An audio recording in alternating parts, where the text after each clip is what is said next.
hizo su tesis de licenciatura sobre toda la bibliografía de los factos que fue el más prolífico de todos los historiadores medievalistas de Murcia, especialmente desaparecidos hace muchísimo tiempo, y luego más adelante se ha dedicado a investigar principalmente sobre la industria textil medieval, y se puede llamar de industria textil porque fue artesanal, pero se producía a una gran escala. Todo el mundo obviamente tenía que vestirse, ¿no? Pero evidentemente hay ropas más o menos preciosas, más o menos ricas. Hace 2 años nos habló de la ropa andalusí, concretamente de la que se encuentra en los últimos siglos de Milán en España, principalmente fabricada en el Reino Nazarí de Granada, tanto en el puerto de Granada como en Málaga. Se encuentra una magnífica exposición, la mejor colección de telas de la Edad Media de Europa. La podéis encontrar en el monasterio de las Huelgas en Burgos. No dejéis de verla porque os va a sorprender ver como toda la familia real de los reyes castellanos que están allí enterrados se enterraban con sudarios que eran fabricados por musulmanes y que tenían suras del Corán a todo lo largo de sus recorridos. Eran enterramientos cristianos donde la sábana que se movía estaba llena de suras del Corán. Es una cosa muy interesantísima, ¿no? Os estoy hablando de seda con hilo de oro, o sea, no os estoy hablando del hilo del barato, ¿no? Que el hilo ya no es barato hoy en día. Bueno, pues nada, ya os he presentado a la doctora, ya he dicho a qué se dedica últimamente, y hoy nos va a hablar concretamente del paisaje del agua en la huerta murciana, un tema obviamente muy importante para todos los murcianos, del pasado, del presente y siempre del futuro. Muchas gracias. Tenemos con la doctora María Martínez. Bien, muchísimas gracias, Joaquín, por la presentación y también gracias por la dirección del curso junto a mi amigo Francisco Veras y por el apoyo del alcalde Pascual Lucas. Y como aquí hay un alumnado, por decirlo de alguna manera, variopinto, en el sentido de que no son todos historiadores, pues voy a intentar hacer una síntesis y sobre todo aclarar para mí algunas cuestiones básicas, dejando al margen un poco la erudición. Un poco impúdica tengo que remitir a 2 últimos trabajos que son la síntesis que yo voy a poner aquí. Un libro que apareció en el 2011 y que desafortunadamente se presentó en las claras el día del terremoto de Lorca, aún sin saber las consecuencias que tenía, que es La cultura del agua en la Murcia medieval, donde hay más ilustraciones y un proceso absolutamente histórico, porque yo aquí admiro a los arqueólogos, yo soy historiadora medievalista y lo que voy a hacer es una mirada histórica a lo que hemos llamado el paisaje del agua. El paisaje del agua es lo que nosotros conocemos como la huerta de Murcia, el regadío, la agricultura intensiva, pero el agua también, y esa va a ser la segunda parte de la exposición, también de forma por encima, con alfileres, el agua se va a utilizar como fuente energética hasta la revolución industrial, y va a crear un paisaje hidráulico, es decir, el agua en esas 2 vertientes. Bueno, como ha dicho Andrés, todos sabemos dónde está Murcia, pero si salimos fuera de España hay que localizar bien dónde está Murcia. Yo voy a centrarme en la huerta que conozco un poco mejor, que es la huerta primero de la capital de una cora o provincia andalusí, que es la Cora de Turmín, cuyo nombre recuerda a Teodomiro, al que capituló con Abdelazid en el 713, en ese famosísimo pacto que todavía tiene muchas incógnitas y muchos interrogantes, y me voy a centrar a partir sobre todo del siglo IX, cuando Abderramán II, y aquí hay todavía mucha polémica, como se ha visto en algunas intervenciones anteriores, cuando Abderramán II, después de destruir esa enigmática ello, consensuada hoy historiográficamente como Minateda, decide crear ex nihilo, es decir, de nueva creación, lo que se va a llamar Madinar-Mursilla, la capital de una zona. Parece ser que esta fundación del 825 se hace por motivos políticos, es decir, para pacificar esas luchas interclánicas entre los árabes del norte y los árabes del sur. Pero al margen de ese factor político, que no tenemos por qué dudar, está claro que la nueva fundación de Murcia capitalizaba y centralizaba un territorio de una provincia que se estaba vinculando al Emirato Omeya cordobés. Y con esa creación ex nihilo, que es la misma que hacen en la expansión, en la segunda expansión árabe, el Islam, con lo que hoy es el Cairo, ellos crean primero una ciudad campamento, es decir, un asentamiento militar para controlar a los habitantes y al territorio de esa región. Es decir, mientras no aparezca algo que demuestre que debajo de los estratos musulmanes hay algo romano, la fundación de Madinar-Mursilla es una creación islámica, con unas funciones políticas, geoestratégicas y con un control del territorio. ¿Cuál es ese territorio? El valle del Segura, que hay que colonizarlo. Hay que colonizarlo. Un magnífico estudio no superado de Robert Pocklington, los estudios toponímicos acerca de la región de Murcia, indica que en lo que llamamos huerta, el paisaje del agua que crea el regadío, hay clanes preandalusís o preislámicos. Dicho de otra manera, que antes de que se funde Murcia, el Valle de Segura, a su paso por la ciudad, está colonizado, porque hay una toponimia. Bien, no lo podemos creer, es una hipótesis, pero, en primer caso, si ese valle ya está, antes del 825, colonizado, es una población que baja de dos puntos, que es el castillo de Monteagudo, un Gils, pensad que estamos desde el 713 impuesto un dominio islámico en la región, o la zona del Verdolay, dos poblamientos en altura. Antes del 710, ¿dónde voy? Antes del 713, antes del pacto de Tunir, que creemos que aquí no estaba ello, si está en Minatera, hay aquí romano-visigodos, por no decir solo visigodos, que han colonizado parte de ese valle que nosotros conocemos como huerta. Según la toponimia parece ser que sí, pero yo puedo plantear otra hipótesis. Todo esto yo no lo tengo escrito porque son hipótesis y no hay ni fuentes escritas ni fuentes arqueológicas, solo los estudios toponímicos que permiten adelantar que aquí hay cristianos romano-visigodos cuando se funda Madinar-Mursilla. Pero esos romanos visigodos están antes del 713, no pasa nada, pueden estarlo, y no implica ni que la ciudad de Murcia ni que el regadío murciano sea preandalusí o preislámico. Porque cualquier cultura, y más en la cultura mediterránea, utiliza y aprovecha el agua para subsistir. El agua, dice, es la sangre de la vida, decía Leonardo da Vinci.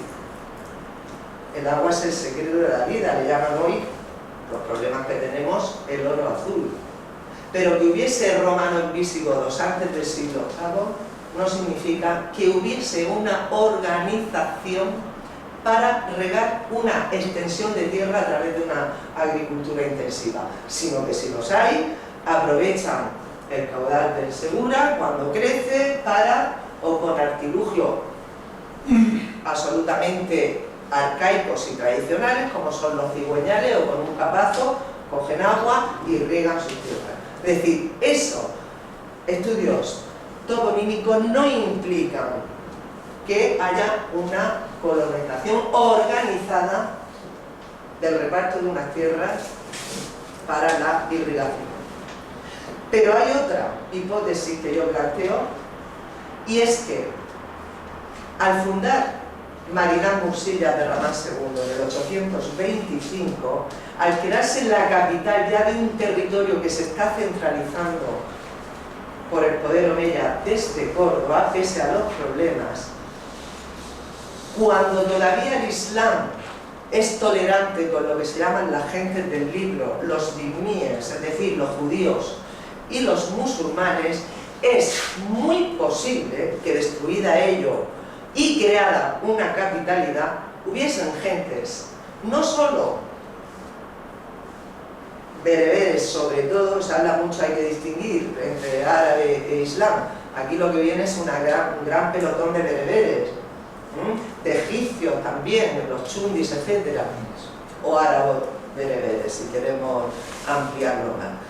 Y una población que es tolerada, como decía antes mi amigo Andrés, que fuimos compañeros de carrera, una población que es tolerada a vivir bajo la superioridad de un dominio político-religioso. El Islam tiene un componente mucho mayor, y hoy lo estamos viendo lamentablemente, que cualquier otra cultura, por supuesto que la cristiana o la judía, de religión. El factor religioso es consustancial al modo de vida del Islam. Entonces decía que atraídos por una fundación que va a ser la capital de una provincia, pueden venir grupos de árabes, mayoritariamente bereberes, conversos o muladíes, gente que aprovecha para no perder el status quo y que se asienta para colonizar el espacio agrario que vamos a llamar huerta, el regadío, y se asienta, arabizan su nombre, pero en la etimología árabe perdura el nombre originario, que es un nombre latino, o incluso cristianos que todavía son tolerados como gente del libro, que tienen la Biblia y que les permiten convivir a partir del siglo IX con una población que domina políticamente y económicamente el espacio. Otro concepto que debo aclarar, y es que no podemos diferenciar la Madina, lo que después va a ser la ciudad de Murcia, en la época medieval, porque vamos a empezar en el 825 y vamos a acabar a finales del siglo XV, que es toda la época medieval, pero ahí hay una ruptura clarísima en 1243, que es cuando la conquista castellana del todavía infante, que será Alfonso X, cambia el antiguo Emirato Udí murciano lo incorpora, lo integra al reino, a la corona de Castilla y a la civilización cristiana europea. Por tanto, tenemos que ir del 825 al 1243, más de 400 años de historia islámica en la capital de la Cora, donde partimos y tenemos que vincular la ciudad con la huerta. No podemos separar, por un lado, lo urbano, en este caso de lo rural, del regadío, porque forman un todo orgánico, tanto desde el punto político, jurisdiccional, es decir, el territorio rural que circunda esa marina amurallada, que es verdaderamente el limes que señala esa diferenciación paisajística, sobre todo, pero jurisdiccionalmente el regadío depende del gobernador que ha impuesto primero el emir cordobés y ya a partir del siglo X el califa. En cualquiera de los dos casos, el río Segura va a ser el condicionante fundamental para que subsista la ciudad y la huerta. En ambos casos crea un paisaje de agua. En la ciudad, ¿por qué? Porque, ahora lo explicaremos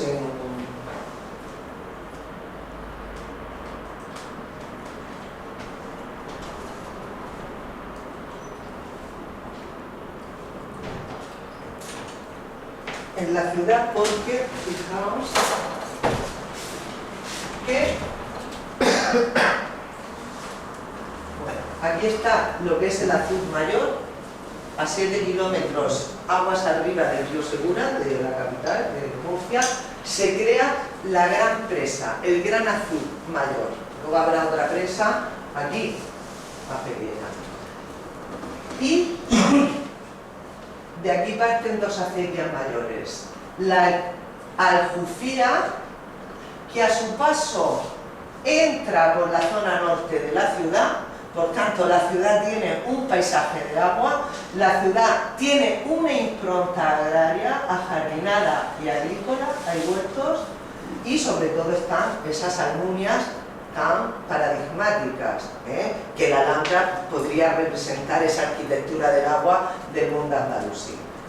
Y la otra acequia, que es la Alquibla, la que recorre la zona sur de la huerta, que es más tardía. Este valle, decía, este regadío, este paisaje del agua, no se puede desvincular.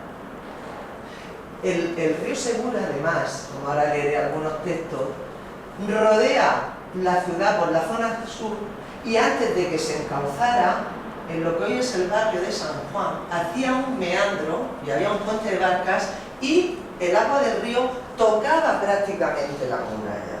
Es decir, ciudad y regadío forman un conjunto paisajístico unitario con unos elementos diferenciadores solo de tipo arquitectónico que son las murallas y las torres, porque el poblamiento del agua que crean tanto en la zona norte de la ciudad como en la zona sur, esas acequias mayores, esos derivados de acequias o acequias menores, esos brazales, esas regaderas, es decir, esos pequeños canales que cada huertano andalusí va sacando para sus pequeñas propiedades. Estamos también en una estructura de poblamiento donde prima el minifundio, donde esa población comienza a colonizar el valle en varias fases. No pensemos siempre, esto es algo muy propio, en el que hemos caído más de uno, que conforme avanzamos en la historia,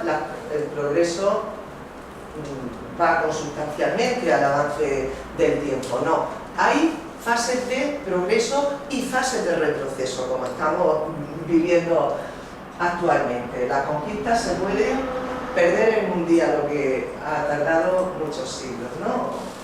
Pues en ese sentido, las fases de colonización de la huerta, las fuentes escritas árabes, de las que habló algunas el profesor Carmona, no nos permiten, pese a que son dos muy fiables las que se han comentado aquí, que yo tengo también ahí recogidas con alguna variante, la de Al-Udri y Al-Idrisi, un historiador y un geógrafo describen lo que ven, es decir, están describiendo perfectamente el paisaje que ven, uno en el siglo XI y otro en el siglo XII, pero eso no quiere decir que cuando ellos ven ese paisaje nos tengamos que remontar a la construcción de ese paisaje en el siglo XI.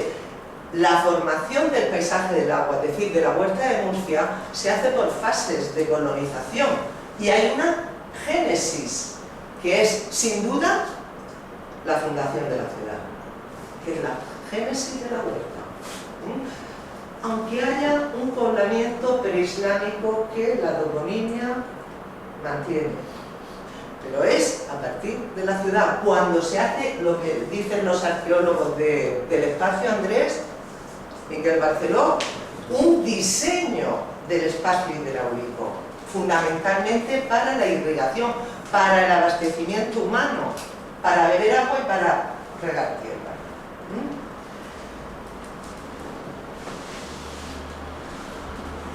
Se me ha ido el santo al cielo. ¿Qué estaba diciendo? No, ahora diciendo que hay que considerar que todo lo que... Aquí hay varias fases de colonización. Para mí, sin duda, siglo IX-X.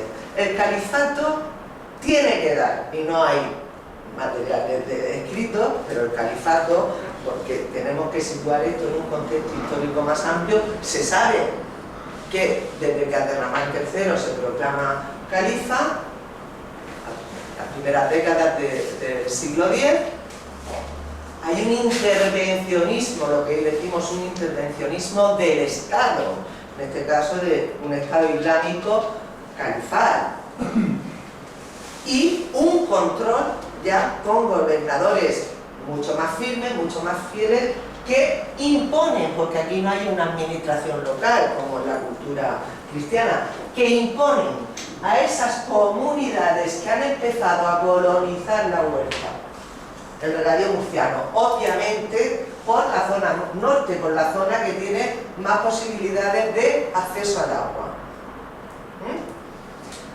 De hecho, en la documentación cristiana, a todo este sector de la huerta se le llama el cuerpo de la huerta o huerta vieja. Eso sin duda es la huerta, el inicio, la de la génesis de la huerta andalusí.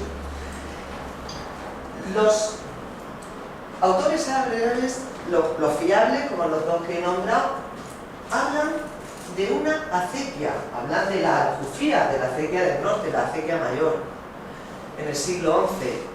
Es posible, es muy posible, que la acequia de la Alquibla fuese de construcción posterior. Posiblemente, sabéis que Murcia tuvo un esplendor en el siglo XI con la época de los almorávides, justo con unos ortodoxos del Islam que van a ser muy intolerantes y que van a obligar ya, el proceso de islamización estaba establecido en el siglo X, pero si queda algún judío o algún cristiano, los almorávides y los almohades o se van o se convierten.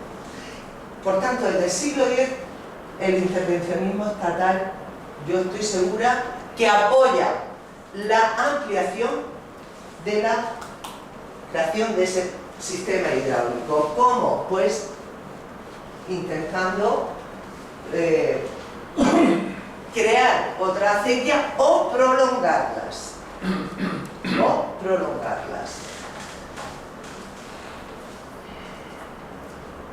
Tengo que ir resumiendo, que es lo difícil.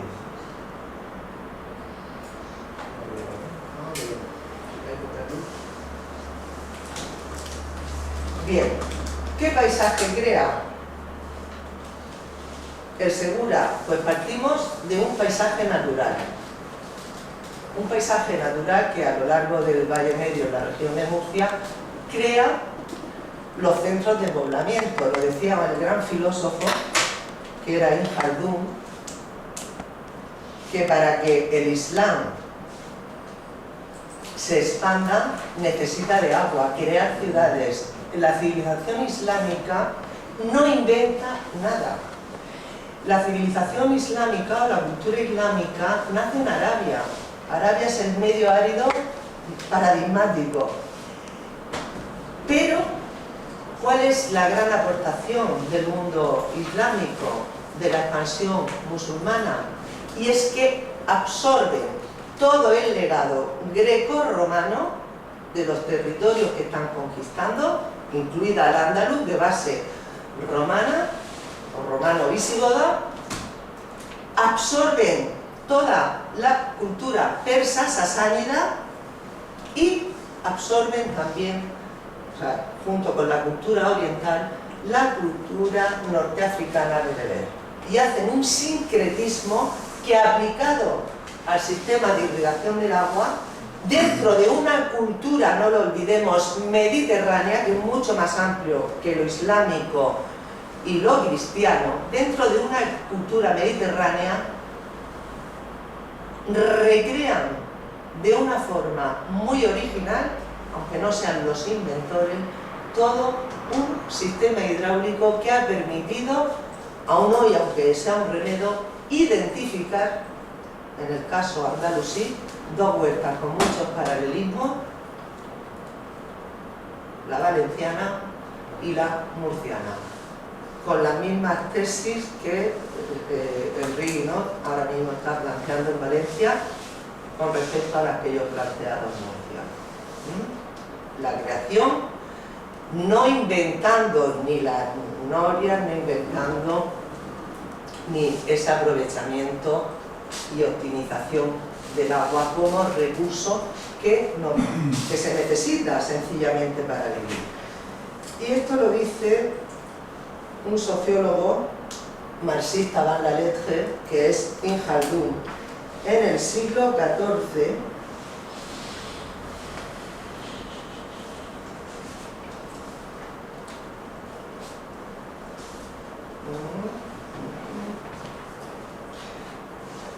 Ibn Khaldun dice: pues para facilitar a los ciudadanos el goce de las comodidades de la vida, se hace necesario atender a varias cuestiones, y en primer lugar al agua, pues la ciudad debe estar ubicada sobre la ribera de un río o en las proximidades de varios manantiales puros y abundantes.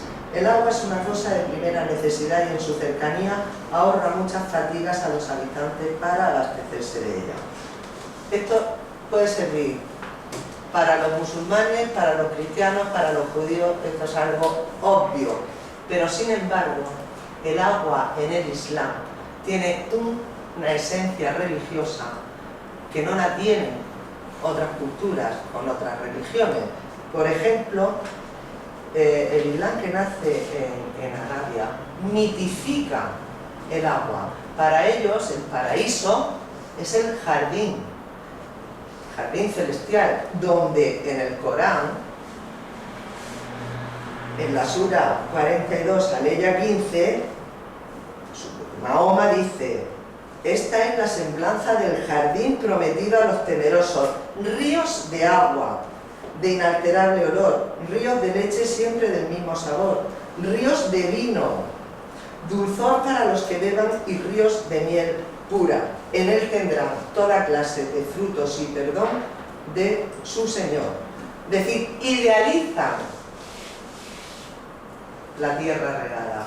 Ellos quieren convertir, a través de unas técnicas de irrigación y de un reparto equitativo del agua, en Al-Ándalus, según el derecho malequí, el agua y la tierra están vinculados, y a tanta tierra, tanta agua. Y idealizan, como he dicho, ese paraíso, ese jardín, y lo intentan establecer en la tierra, en esos pequeños oasis que, viniendo para acá todavía en un medio semiárido como el que tenemos, vemos estas huertas como la de Cieza, la del Valle de Ricote, o desde Calasparra hasta Murcia. Concretamente decía Idrisí, hay 6 millas desde la huerta de Murcia, que empezaba en el puente de Alcántara, en Alcantarilla, hasta la alquería de Taus, que el otro día el profesor Carmona no lo dijo, pero lo sabe perfectamente, que Joaquín Valvé dijo: el límite de la huerta de Murcia, según un autor árabe del siglo XII, está en lo que hoy sería la actual Cox.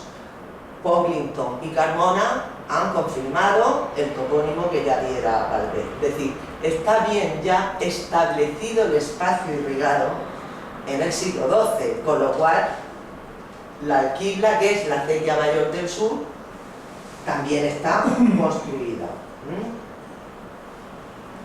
Bien, dentro de ese espacio de agricultura intensiva y de aprovechamiento óptimo del agua y de la tierra, el paisaje es variado dentro de la tríada mediterránea: cereal, olivo y viñedo. ¿Y viñedo en el Islam? Pues sí, viñedo en el Islam.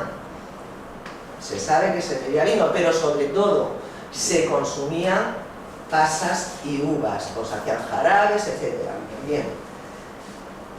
Un arbolado de frutales, de hortalizas, de legumbres, en el cual, o de plantaciones y siembras, en el cual no voy a incidir porque hay muchos textos árabes. Unos prevalecen las higueras, las parras, los membrillos, los granados, la palmera, etc. Naranjos, perales, es decir, lo que hoy entendemos por un policultivo. Ojo, pero la huerta, ni siquiera en Andalusí, desde el siglo IX a mediados del siglo XIII, queda fija, nada es inmutable, se va transformando y ese espacio irrigado se va ampliando, aprovechando, y esto lo sabemos por el gran libro que editó el maestro de todos los medievalistas, que fue Torrefontes, del repartimiento de Murcia. Se sabe que no solo aprovechan el agua del río, que distribuyen por esas dos grandes acequias, la mayor del norte, Alcufía, y la mayor del sur, la Alquila, de donde ahora veremos derivan muchísimas, sino que aprovechan los barrancos, las ramblas, cualquier curso menor de agua, arroyos, para regar la zona ya colindante con el secano, en la zona sur, pues toda la zona de Carrascoy, Piñosa, Maurillo, etcétera, Ralas, Alquí, etcétera. Esa fuente escrita es más importante que ninguna de las descripciones que puedan hacer los textos árabes, que lo que hay son fiables, pero responden a una realidad mucho más concisa, mientras que un reparto de tierra a partir del 1260, cuando ya también comienza la intolerancia cristiana hacia los musulmanes, los expropian de las tierras, los meten ahí cerca de la arboleja con los pobres y lo que llama el repartimiento los arromíes, un minúsculo grupo de gentes de raíz o de ascendencia romano-visigoda muy arabizados, los mezclan con los pobres musulmanes, con los que han expropiado, es decir, ni siquiera los consideran cristianos en el sentido igualitario, etcétera, etcétera. La huerta, por tanto, no es inmutable. La mirada histórica, con la documentación, que es fragmentaria, pero que hay que ir como un collage, como un puzzle, casándola, interpretándola, que es lo difícil, además de leerla, que también es difícil por las grafías, hay que interpretarla. Bien, ¿cómo se forma el sistema hidráulico? Partimos de la primera génesis, la gran presa, la Azud Mayor, con ese partidor de agua. El agua tiene que tener un reparto equitativo y, según el volumen del caudal del Segura, pues habrá más agua para riego o habrá más. Pero se hace lo que se llama unos partidores de madera. Bueno, todo esto es la reconstrucción que hizo Pocklington de la toponimia de la Vega de Murcia en el siglo IX, y aquí la toponimia que es la más fiable de la Vega de Murcia en el siglo XIII, cuando los conquistadores cristianos van con los acimemos moros, tal como dice el documento, parcelando en taullas, que hoy sigue perdurando ese vocablo, parcelando en taullas la tierra para distribuirla a los que van, cristianos que vienen a asentarse aquí. No digo castellanos porque viene muchísima población catalano-aragonesa. A unos les dan más, los de tierra, las taullas, a otros menos, según la condición social que cada uno tuviera, peón, caballero y muchas categorías, incluidas, también lo he estudiado, las mujeres que tienen acceso a la propiedad de la tierra. ¿Qué pasa? Que hay una transformación, no del paisaje del agua, porque Alfonso X tuvo muchísimo interés en mantener el legado andalusí del agua. Pero es inevitable que con el paso del tiempo, en un siglo, algo cambia. ¿Y cambia por qué? Porque se desestructura, se rompe, se parcela todas las unidades de poblamiento que mantenían a la sociedad rural andalusí en el regadío, y esas unidades de poblamiento son fundamentalmente las alquerías y los ragales. Alquerías, que serían pequeños pueblos, aunque eran topónimos con alquerías, pequeños pueblos que concentraban a esos, en principio, grupos campesinos que están unidos entre ellos por lazos de consanguinidad o por ascendencias, a veces legendarias, clánico-tribales, todo el sistema endogámico y tal. Todo eso se va rompiendo, eso no permanece inmutable desde el siglo IX. Pero cuando ya se debilita y se rompe es con la conquista, porque a esa gente las expropian de esas tierras, parcelan esas alquerías en lotes de tierra, es decir, hay una absoluta ruptura entre el poblamiento andalusí del regadío, de ese paisaje de hombres, agua y tierra, con unas unidades arquitectónicas bien visibles y también bien descritas como referentes paisajísticos en el libro del repartimiento. Se habla de casas-torres, se habla de palomares, se habla de caminos, se habla de sendas, se habla de molinos hidráulicos rurales, es decir, se habla de referentes también de árboles señeros para saber por dónde va el lote de tierra que pertenece a cada nuevo propietario. Es decir, hay una descripción paisajística humanizada ya, hemos partido del paisaje natural del Segura a un paisaje humanizado por los andalusíes. Eso se rompe completamente con la conquista cristiana. ¿Cuál es el legado que quiere mantener a toda costa Alfonso X?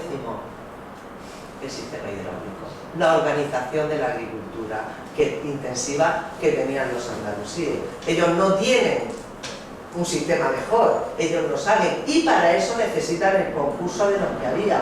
Nombran acequieros a los musulmanes, las técnicas del reparto de agua las absorben y las intentan mantener hasta el siglo XIV, que va a haber un poco de reestructuración. Pero no se puede mantener el paisaje que encuentran. ¿Por qué? Una cuestión obvia. Primero, porque a partir de 1266, cuando se reprime en Andalucía y en Murcia la rebelión mudéjar, los musulmanes salen por pie, perdonadme, hay un exilio enorme, sobre todo de la aristocracia andalusí o de la aristocracia mursí. Hay un exilio. Queda la población andalusí en la huerta de Murcia, no solo en minoría, sino también marginada económicamente. Marginada económicamente, tanto en el campo, y hablo de campo porque el regadío también, la periferia del regadío es un tránsito hacia el secano. Esto es lo que permite esta organización del agua que hacen los andalusíes en Murcia, es poder irrigar tierras que inicialmente son tierras de secano. Ese es el kit de la cuestión. Bien, Alfonso X tiene que mantener estas técnicas de reparto del agua que podemos imaginarnos, son muy sencillas. Cuando el agua cae longitudinalmente, si lo el mapa, desde el noroeste hasta el sureste, la ley de la gravedad. Cuando el agua o la tierra está por encima del cauce, viendo un río, viendo una acequia, el agua se tiene que elevar para regar esas tierras, y es cuando aparece la implantación, que tampoco es que inventen los andalusíes el molino hidráulico. Ahí está Vitruvio, ahí está todos esos ingenieros del agua que fueron los romanos, pero sí son mucho más pragmáticos, porque no hacen grandes obras arquitectónicas, grandes acueductos para abastecer el agua de las ciudades, no crean grandes aceñas, grandes norias, no, ellos lo que crean es pequeñas ruedas, sobre todo en el ámbito rural, horizontales, que se cubren antes de aguas que se están verticales, y las adaptan a las condiciones físicas de donde viven, y aprovechan el agua con esos pequeños ingenios, como bien nos habla el repartimiento. Para hablar de ello. Decía Este sistema de repartir el agua del Segura a través de dos grandes acequias es un poco como el sistema circulatorio del cuerpo humano. Las arterias son las acequias las que nos alimentan la sangre. Esto no sé si lo voy a explicar yo, no hay ningún médico aquí, si no, no lo explica. ¿Hay algún médico? ¿Hay alguien, no? Bien. ¿Cuándo?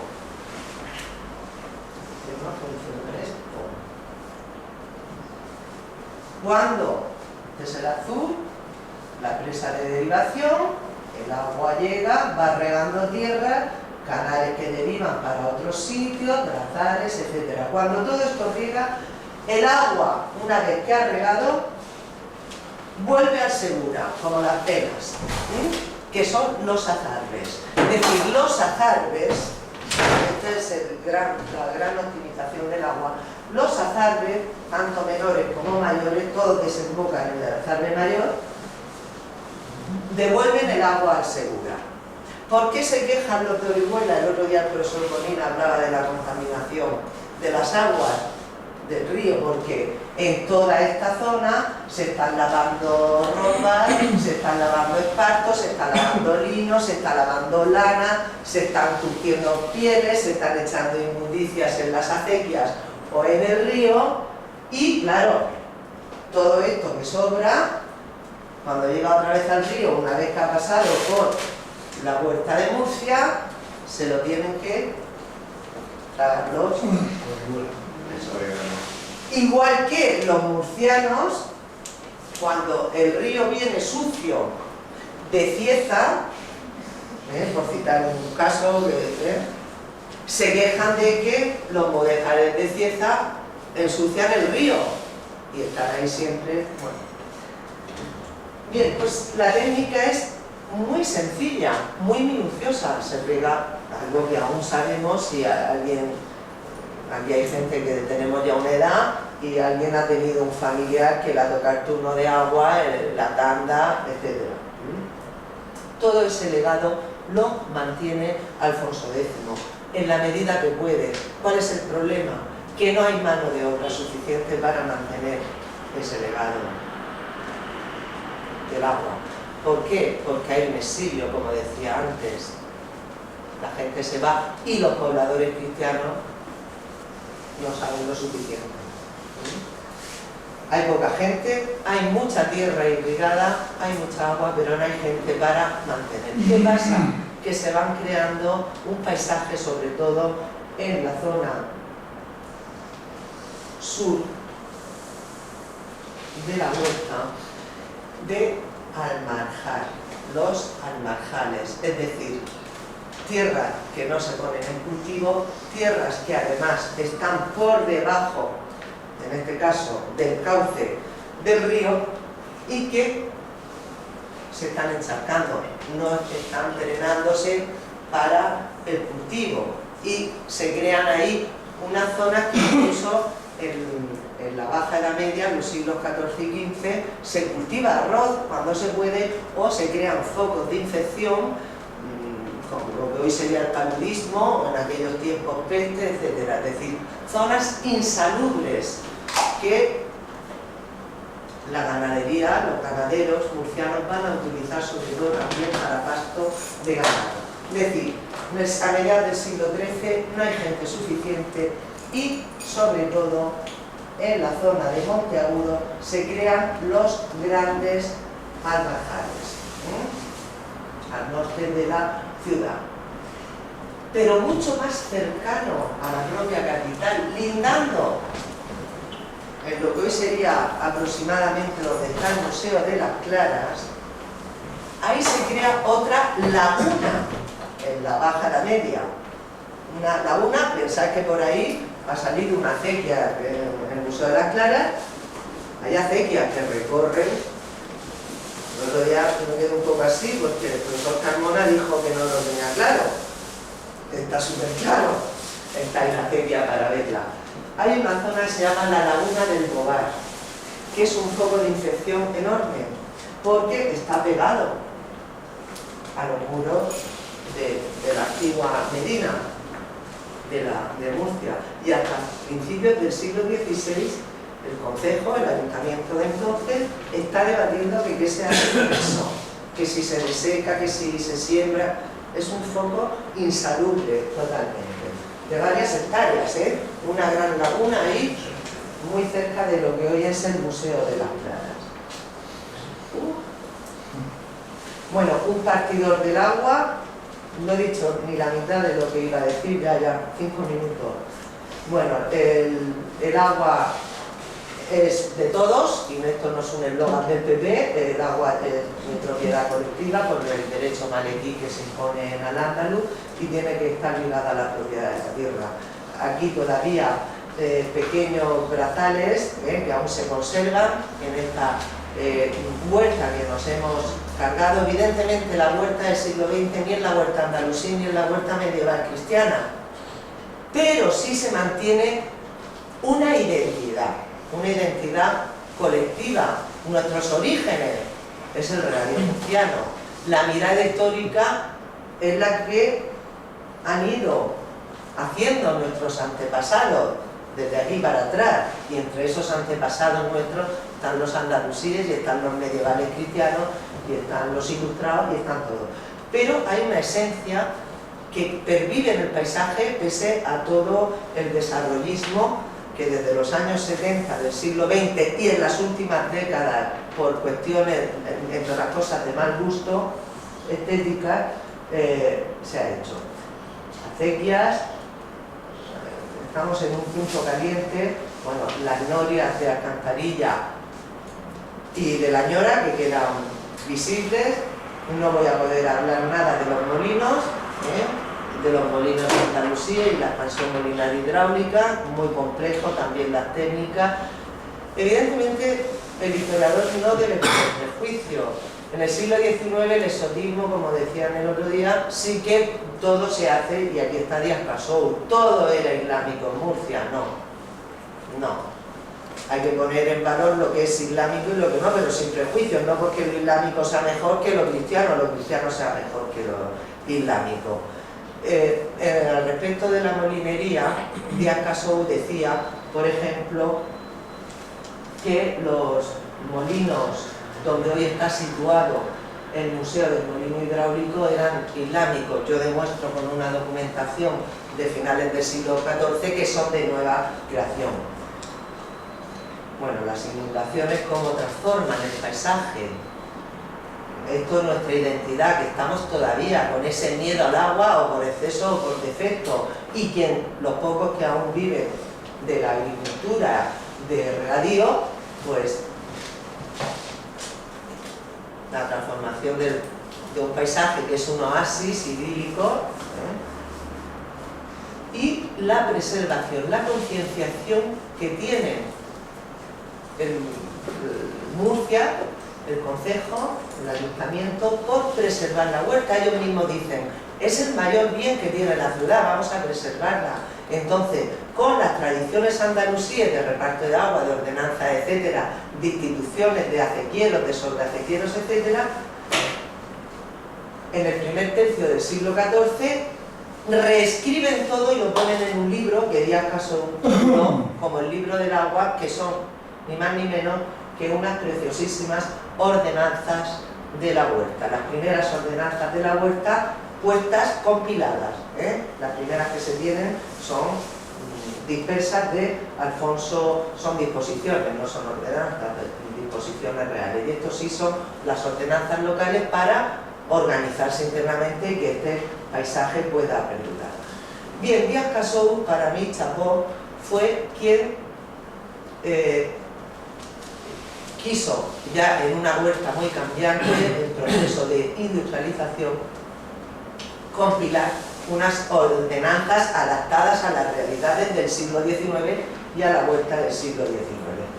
Que no era historiador, era abogado, y él dijo, pues todo lo que quede de molino, islámico. No, el de los museos es cristiano. Bien, ¿qué tenemos? ¿Qué legado, además de ese parte de la huerta? Pues también ese consejo de hombre, bueno, una justicia del agua, que ojalá quisiéramos que la justicia ordinaria fuese tan rápida y tan eficaz como la que el Consejo de Hombre Bueno, que es un patrimonio inmaterial ligado al agua, no solo la infraestructura hidráulica o el arbolado o el paisaje, realiza y que ha sido nominado como Patrimonio de la Humanidad en el año 2007. ¿Qué nos queda? Un vocabulario de la huerta. ¿Qué nos queda? La justicia del agua. ¿Qué nos queda? Una toponimia. Muchísimos pueblos de la región de Murcia están ligados con una toponimia del agua, la alberca sin ir más lejos, la ñora, etc. Una antroponimia, una hidronimia y los restos arqueológicos que van saliendo, pero también nos quedan costumbres y tradiciones. Este quizá sea lo más fiel, y esto es una excepción, es unas ordenanzas del siglo XV que los reyes católicos a un legista suyo le hace compilar para todo el reino de Castilla, para toda la corona, y las traen aquí en un mamotreto, lo que se llaman las ordenanzas de ese legista de Monsalvo, y las tienen en el concejo para guiarse por las leyes que implantan los reyes católicos. Y alguien, yo digo posiblemente un escribano anónimo que estuviese aburrido, en una hoja en blanco, en la parte de un folio que había en blanco, en su rato de ocio, mientras veía, pensar que el ayuntamiento estaba más o menos donde hoy está el ayuntamiento de Murcia, desde ahí veía la sierra y el paisaje de pinos, suponemos, aquí un torreón, aquí otro, pero ¿qué pasa? Que no lo puede poner en perspectiva. Él dice, ahora me voy a este lado y dibujo la ciudad. No sé entender lo que estoy diciendo. Desde así lo pone al contrario para que le quepa en el mismo folio, ¿no? Y esto es lo importantísimo. No sé si lo apreciáis de ahí, si lo quitáis la luz, porque aquí se ve perfectamente cómo era la ciudad de Murcia, cómo ese río Segura pasa por lo que es ya el Alcázar cristiano, donde hoy está el puente, precisamente, el puente mayor, entonces, el puente de Segura. Esto sería el actual Museo de los Molinos Hidráulicos, o Molinos Nuevos, o Molinos de Allende, es decir, en la margen derecha del Segura, y aquí dos casales de molinos arriba, pertenecientes a la oligarquía, estos son del concejo, pertenecientes a la oligarquía ya tardo-medieval. Las murallas, las torres de las iglesias con las cruces bien claras, etcétera, etcétera. Es decir, esto refleja perfectamente la transformación de una Murcia, en este caso la urbana, andalusí, pero integrada en un paisaje del agua y colindante con el regadío, con una Murcia medieval cristiana. No me da tiempo a más.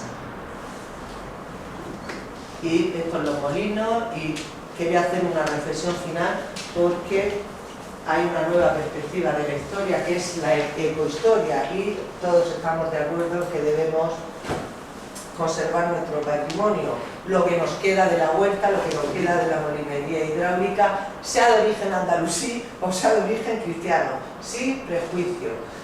Se pueden hacer cosas, porque no podemos tener una huerta inmutable si no da rendimiento. Tú no le puedes obligar a un agricultor que mantenga su huerta si no puede vivir de ella. Pero sí se puede hacer una especie de museo al aire libre, en vez de tantos museos virtuales y reconstruidos con escenas, una especie de museo al aire libre. Y esto la idea me la expuso hace poco el profesor Parra en un artículo de opinión en La Verdad, y a mí me pareció muy bien. Coger un trozo de acequia, coger un trozo de paisaje agrícola, mantenerlo con una especie de agricultor jardinero funcionario del ayuntamiento y enseñar una parte de la huerta, porque es que si no, no vamos a poder enseñar ya nada. Es cierto que la administración sí que en este sentido ha hecho algo, ha preservado, por ejemplo, lo que se llama la contraparada, el azul mayor, el entorno ese pues, le da una función lúdica de ocio, pero es un referente cultural, forma parte de nuestro patrimonio y desde luego está declarando bienes de interés cultural algunos molinos y norias. Por ejemplo, ahora van a hacer un informe del molino del Carambrujo y tal.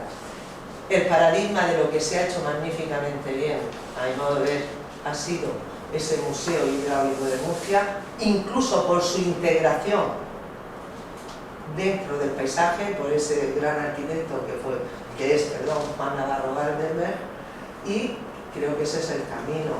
Tenemos que fosilizar algo para que permanezca, porque si no, si seguimos así, esto va a ser una entelequia.